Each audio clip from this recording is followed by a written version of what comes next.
Well, I'm joined now by Dr. Michele Groppi from King's College London. Hello, everyone, and thank you so much for having me.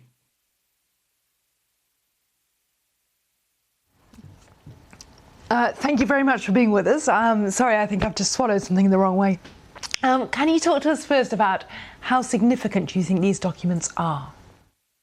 Mina, thank you very much for your question. So I think they are significant because, as usual, things like these do not start today. There have been long investigations.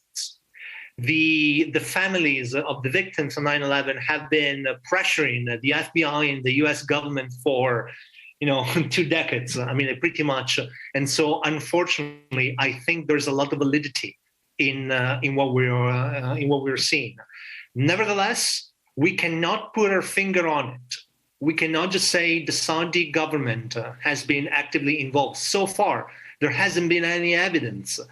There has been evidence of alleged participation of individuals, which, by the way, not only do I believe is correct, but is warranted. Or at least if we go back to that period, it doesn't really surprise me.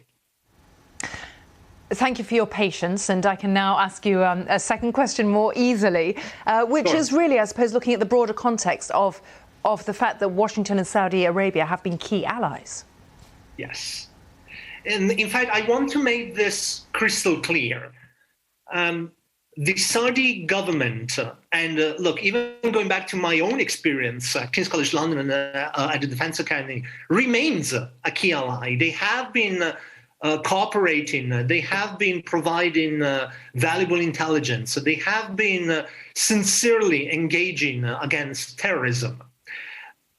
However, as I was saying, this unfortunately does make sense, especially back then. Like we have to appreciate the fact that the Saudi leadership, but just like arguably or virtually any leadership, is not a monolith. They are, and they were too divided. Some people did agree with Al-Qaeda, and in fact, they did support it. Even when we think about the case of the Saudi air officer in 2019, when he attacked a U.S. naval base in the United States. I mean, he was there doing his training, but he pretty much was motivated by Al-Qaeda.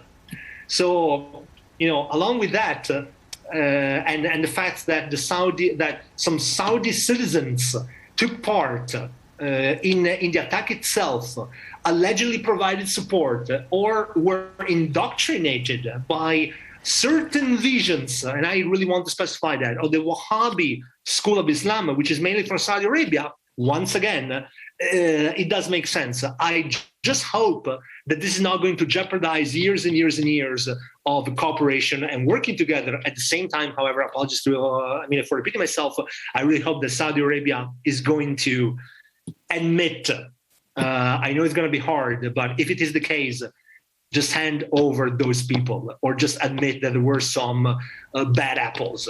That's it. I mean, that would make, in my opinion, that would seal the deal. Thank you so much for being with us, Dr. Groppi. Thank you.